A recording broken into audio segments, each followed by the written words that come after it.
नेपाल एक देश जो कभी हिंदू राजतंत्र था, फिर लोकतांत्रिक गणराज्य बना और अब एक बार फिर उसी पुराने रास्ते की तरफ लौटता दिख रहा है।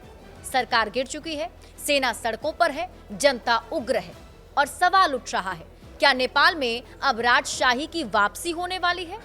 नेपाल की राजधानी काठमांडू में बीते कुछ महीनों से माहौल कुछ अलग ही बन रहा है। मार्च से लेकर जुलाई तक राजशाही समर्थक सड़क पर रहे, नारे गूंज रही है, राजा वापस आओ, देश बचाओ, हम राजतंत्र चाहते हैं। और हालात इतने बिगड़े कि शाही महल में घुसने की कोशिश के दौरान 2 लोगों की मौत हो गई और 100 से ज्यादा लोग घायल हो गए। ये गुस्सा किसी एक फैसले का नतीजा नहीं था, इसकी जड़ें कहीं गहरी हैं।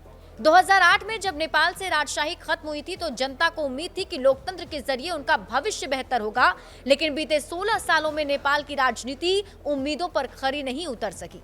बार बार सरकारें बदली, गठबंधन टूटे, नेता बदलते रहे, लेकिन आम आदमी की जिंदगी वैसी की वैसी रही।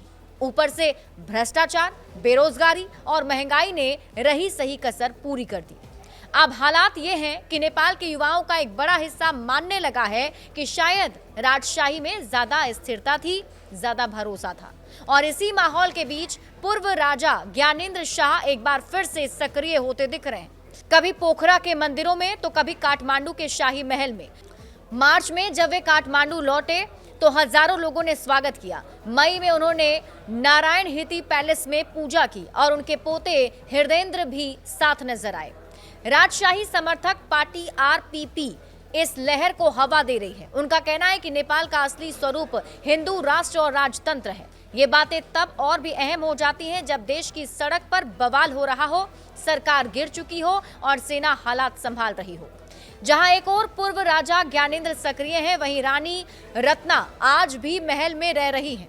लेकिन राज परिवार के बाकी सदस्य पूर्व युवराज पारस और उनकी बेटियों पोर्णिका और कृतिका नेपाल छोड़ चुके हैं और सिंगापुर में रहते हैं। अब सवाल यह है कि क्या सिर्फ पुरानी यादों और जनता की नाराजगी के दम पर कोई राजा वापस आ सकता है? क्या नेपाल एक बार फिर से उसी मोड़ पर लौटेगा जहां से उसने लोकतंत्र की यात्रा शुरू की थी? इस वक्त नेपाल जिस संकट से गुजर रहा है उसमें हर संभावना खुली है। जब संसद जल चुकी हो, सरकार गिर चुकी हो और जनता ये कह रही हो कि अब कुछ भी हो सकता है, तो यही सवाल उठता है कि क्या अब नेपाल फिर से राजा के नाम की आवाज में अपना भविष्य खोजेगा? ये सिर्फ नेपाल की कहानी नहीं है, ये उस पूरे क्षेत्र की कहानी है जहां लोकतंत्र की उम्मीदें बार बार राजनीति की हकीकतों से टकरा रही हैं।